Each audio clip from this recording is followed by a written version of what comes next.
السلام علیکم ناظرین کرام، نئی ویڈیو میں آپ کو خوش آمدید کہتے ہیں۔ وہ خبر جس کا انتظار پچھلے کئی ہفتوں سے کیا جا رہا تھا، جس کی وجہ سے پاکستان میں نظام کی دوڑیں لگی ہوئی تھیں، گھبراہٹ تھی، لوگوں کو مینج کیا جا رہا تھا اور سب کچھ اچھا ہے یا سب کچھ اچھا ہو جائے گا، ہم آپ سے مذاکرات کریں گے، خان کو رہا کر دیں گے، دیکھو شور مت کریں، ہم آپ سے ملیں گے، ساری غلط فہمیاں دور ہو جائیں گی، ساری محرومیاں دور ہو جائیں گی، سارے گلے شکوے دور ہو جائیں گے، جلد قیدی نمبر 804 کو ہم رہا کر دیں گے۔ اس طرح کی یقین دہانیاں کروائی جا رہی تھیں اور پی ٹی آئی کے کچھ لوگ بھی ٹرک کی بتی کے پیچھے لگے ہوئے تھے اور وہ بھی سب اچھا ہے یا سب اچھا ہو جائے گا کا ڈھول پیٹ رہے تھے۔ آپ کو بتایا تھا کہ اصل وجہ ہے وہ امریکی وفد جو پاکستان آنا ہے، اور اس وفد کو پہلے سے پتہ ہے کہ پاکستان میں ہو کیا رہا ہے۔ امریکہ میں موجود جو پاکستانی ہیں، انہوں نے امریکیوں، خاص طور پر جو مختلف کانگریس مین ہیں، ان کو بڑے اچھے طریقے سے بریف کیا ہوا ہے۔ دنیا گلوبل ویلیج ہے، پاکستان کے اندر اگر کچھ ہو تو اسی وقت امریکہ میں بھی پتہ چل جاتا ہے کہ ہوا کیا ہے۔ 26ویں آئینی ترمیم ہوئی ہے، کتنے لوگوں پر گولیاں چلی ہیں، یعنی کچھ بھی چھپا نہیں رہتا کہ آپ کہیں کہ پاکستان کوئی ایسا ملک ہے جہاں سے بات نہیں نکل سکتی۔ پوری دنیا کو، ایون پاکستان میں بیٹھے ہوئے لوگوں سے زیادہ پاکستان سے باہر بیٹھے لوگوں کو پتہ ہے پاکستان کے حوالے سے، اور وہ پاکستان کے حوالے سے زیادہ بہتر طریقے سے گفتگو بھی کرتے ہیں اور زیادہ ان کو نالج بھی ہوتا ہے۔ لہذا یہ بات کہ وہ امریکی آئیں گے، ہم مینج کر لیں گے، ان کو اچھا اچھا دکھائیں گے، ان کو سب پتہ ہے، ان کو ساری صورتحال کا اندازہ ہے۔ وہ ایک جیسے کہتے ہیں نا خانہ پوری کرنا، صرف اس لیے کہ تسلی ہو جائے، مزید کوئی کسی قسم کی تشنگی نہ رہ جائے۔ ایک دفعہ ہم دیکھ کے بھی آئیں، پاکستانی طاقتوروں سے بھی مل کر آئیں، اگر ان کی کوئی غلط فہمی ہے یا ہو سکتا ہے اس موقع کو وہ غنیمت جانیں اور اپنا قبلہ درست کر لیں، تو یہ بیسیکلی ایک بہانہ ہے، ادروائز اس سے زیادہ کچھ نہیں ہے۔ بہرحال 3 رکنی وفد پاکستان پہنچا ہے، جس میں جیک بریگمن ہیں، کانگریس مین ٹام سوزی ہیں اور جوناتھن جیکسن ہیں۔ اب جیک بریگمن نے پاکستان آنے سے پہلے ڈاکٹر معید پیرزادہ کو ایک انٹرویو دیا تھا۔ انہوں نے کہا تھا کہ ہم نے جانا ہے اور ہم نے بڑی ایمانداری کے ساتھ انفارمیشن کلیکٹ کر کے مختلف لوگوں سے مل کر پھر وہ جو ساری معلومات ہوگی وہ رپورٹ ہم نے امریکہ میں پیش کرنی ہے، اور اس کے بعد پھر ہم دیکھیں گے۔ اچھا، اب جو وفد پاکستان پہنچا ہے اس کی کچھ اہم ملاقاتیں ہوئی ہیں۔ ایک تو فواد چودھری، ان کی تصویر بھی آئی ہے، ان کی بھی ان کے ساتھ ملاقات ہوئی ہے، اور ملاقات کے بعد جو فواد چودھری کی جانب سے بیان دیا گیا وہ بڑا اہم ہے۔ وہ کہتے ہیں کہ امریکہ سمیت مغربی جمہوریتیں پاکستان کو مستحکم ملک نہیں سمجھتی، یعنی امریکیوں نے آ کر دیکھا، وہ سمجھتے ہیں کہ پاکستان کوئی مستحکم ملک نہیں ہے، اس کے اندر کوئی فیوچر نہیں ہے، یہ تو ڈاواں ڈول ہے۔ کہتے ہیں پاکستان کے دوست سینیٹرز بھی سمجھتے ہیں کہ جمہوریت اور آزاد عدلیہ کے بغیر پاکستان میں سرمایہ کاری کا مستقبل مخدوش ہے۔ یعنی یہ جو کانگریس مین آئے ہیں وہ اس نتیجے پر پہنچے ہیں کہ پاکستان کے اندر سرمایہ کاری کرنے کا مطلب یہ ہے کہ آپ کے پیسے ڈوب گئے، کیونکہ یہاں پر کسی قسم کا کوئی استحکام نہیں ہے۔ پاکستان میں شدت پسندی پر حکومتی خاموشی بھی بین الاقوامی دنیا کے لیے ناقابل قبول ہے۔ عمران خان کی رہائی کے لیے امریکی پاکستانیوں کی کوششیں قابل تحسین ہیں، یعنی جو امریکی پاکستانیوں نے ان کو بریف کر کے بھیجا تھا،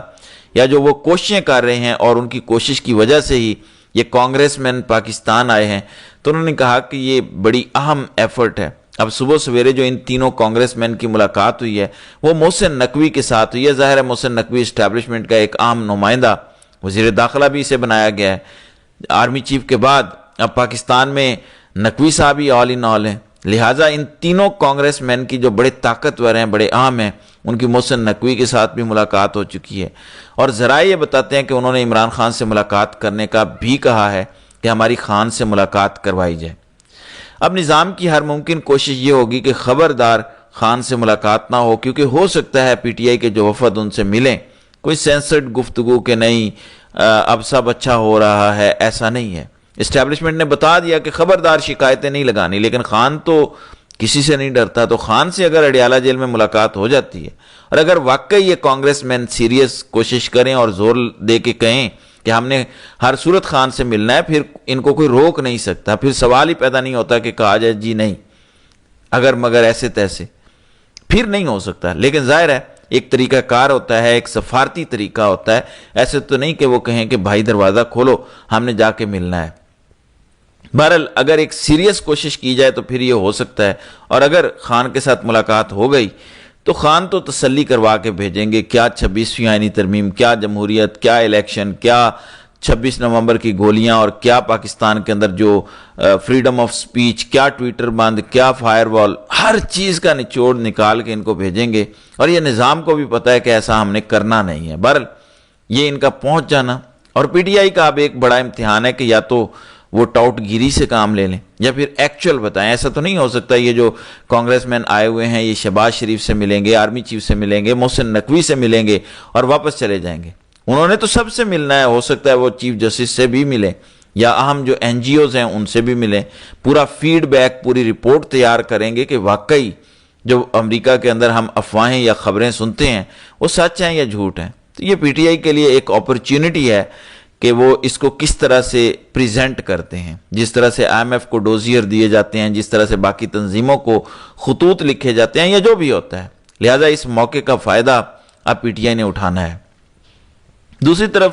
علی امین گنڈا پور کا پروگرام بڑھ چکا ہے۔ جو گنڈا پور کا منصوبہ تھا اسٹیبلشمنٹ کے کہنے پہ فوری طور پر مائنز اینڈ منرلز والا بل پاس کروا لیا جائے، تو سلمان اکرم راجہ کی جانب سے جیو سے گفتگو کی گئی اور انہوں نے کہا کہ علی امین گنڈا پور سمیت پوری پارٹی میں مائنز اینڈ منرلز بل کی منظوری کو مؤخر کرنے پر اتفاق ہو چکا ہے۔ انہوں نے کہا کہ جس طریقے سے بل آیا وہ انتہائی مشکوک تھا۔ بہرحال ورکروں نے احتجاج کیا ہے، جو سوشل میڈیا پر آواز اٹھائی گئی ہے اس کی وجہ سے اب یہ مؤخر ہو چکا ہے، اور علیمہ خان کی جانب سے کہا گیا تھا کہ جب تک خان کی رہائی نہیں ہوتی تب تک ایسا کچھ بھی نہیں ہونا چاہیے۔ پھر شوکت بسرا پی ٹی آئی کے رہنما ہیں، وہ کہتے ہیں کہ خیبر پختونخوا کی حکومت ختم ہوتی ہے تو ہو جائے، یعنی حکومت کی ٹینشن نہ لیں کہ گورنر راج لگ جائے گا یا کچھ اور ہو جائے گا، حکومت ختم ہوتی ہے تو آج ہی ہو جائے، لیکن عمران خان کی مشاورت اور اجازت کے بغیر منرل بل پاس نہیں ہوگا۔ تو انہوں نے کہا کہ سوال ہی پیدا نہیں ہوتا کہ خان کی اجازت کے بغیر کوئی بھی بل پاس ہو جائے، لہٰذا ایک طرف یہاں سے اسٹیبلشمنٹ کو بڑا جھٹکا لگا ہے، انہیں تو یہی تھا کہ بل یہاں سے گیا ہے، بس مزمل اسلم اینڈ کمپنی نے پریس کانفرنسز کرنی ہے اور کہنا ہے جی بڑا اچھا بل ہے، بڑا اچھا بل تھا، کے پی کے مفاد میں تھا، تو ایسے چٹکی بجاتے ہی پاس ہو جانا ہے۔ اگرچہ ابھی بھی کوششیں ہو رہی ہیں کہ اس کے فیوز و برکات بتا کے یہ بل پاس کروا لیا جائے، لیکن وقتی طور پہ ایک بڑا جھٹکا اسٹیبلشمنٹ کو لگا ہے۔ دوسرے نمبر پر یہ جو امریکی پہنچے ہوئے ہیں یہ اس وقت طاقتوروں کے لیے درد سر بنے ہوئے ہیں، اور پھر اسٹیبلشمنٹ کا ایک اور منصوبہ نہریں نکالنے والا تھا۔ پیپلز پارٹی مجبور ہو گئی کہ وہ نہروں کے خلاف کھڑی ہو، نہریں نہ بننے دے، کیونکہ لوگ سندھ والے کھڑے ہو گئے ہیں، لہٰذا ہر طرف سے اسٹیبلشمنٹ کو منہ کی کھانی پڑ رہی ہے۔ ہم نے کوشش کی کہ روس والے معاملے پر ہم امریکہ کے ساتھ کھڑے ہوں، روس کے خلاف کھڑے ہوں، اب امریکہ اور روس، پیوٹن اور ٹرمپ کے آپس میں معاملات ہیں، یوکرین کا ایشو جو ہے وہ ٹرمپ سولو کروا رہے ہیں۔ ہم نے کوشش کی کہ چلیں وہاں پہ دال نہیں گلتی تو ہم افغانستان کے اندر آ جائیں، ایک نیا پنگا لیں، اسلحہ واپس لیں گے اور ہمارے ان کے ساتھ تعلقات مضبوط ہو جائیں گے، ہم کہیں گے کہ ہم آپ کی مدد کرتے ہیں۔ لیکن امریکہ والے ڈائریکٹ ہو گئے، سیدھے ہو گئے۔ زلمے خلیل زاد سیدھا آتا ہے کابل اور طالبان سے مل کر اپنے بندے چھڑا کر لے جاتا ہے۔ ہمیں کیا ملا؟ کچھ بھی نہیں ملا۔ پھر ہماری کوشش تھی کہ ایران والا مسئلہ اور اس معاملے میں ٹانگ اڑائیں، کیونکہ امریکہ کے لیے اب خطے کے اندر ایران مصیبت بن رہا ہے، کیونکہ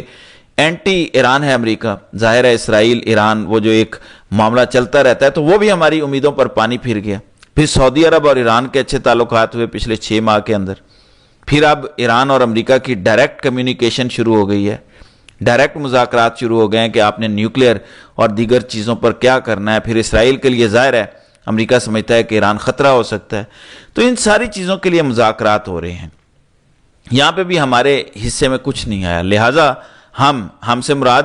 ہمارے کرتا دھرتا ہر طرف سے بیچارے کمزور پڑ رہے ہیں، اور معاملات ان کی امیدوں کے برعکس ہیں۔ ہاں پاکستان کے اندر وہ جو بھی کریں اور جو بھی کریں ایک لمبا عرصہ یہ ممکن نہیں ہوتا، لوگ امیون ہو جاتے ہیں، لوگوں کو نارمل لگنا شروع ہو جاتا ہے۔ دیکھیں ٹویٹر بند کیا تو کیا ہوا، وی پی این اب ایسے چلتا ہے کہ جیسے چھوٹا بھائی ہے، ہر وقت لوگ استعمال کرتے ہیں، انٹرنیٹ پر پابندیاں ہیں، لوگوں نے جگاڑ نکال لی ہیں، خوف ختم ہو گیا، لوگوں نے آلٹرنیٹیو سسٹم ڈیولپ کر لی ہیں، لہٰذا یہ زیادہ عرصہ گیم اس طرح چلنے نہیں جا رہی، یہ دیواریں گر رہی ہیں، اور بڑی تیزی کے ساتھ جو پاکستان کے خود کو کرتا دھرتا یا طاقتور سمجھتے ہیں ان کو شکست ہوتی جا رہی ہے۔ تو ناظرین کرام، آپ کی اس ویڈیو کے حوالے سے کیا رائے ہے؟ آپ اپنی رائے کا اظہار کامنٹ سیکشن میں ضرور کیجیے گا۔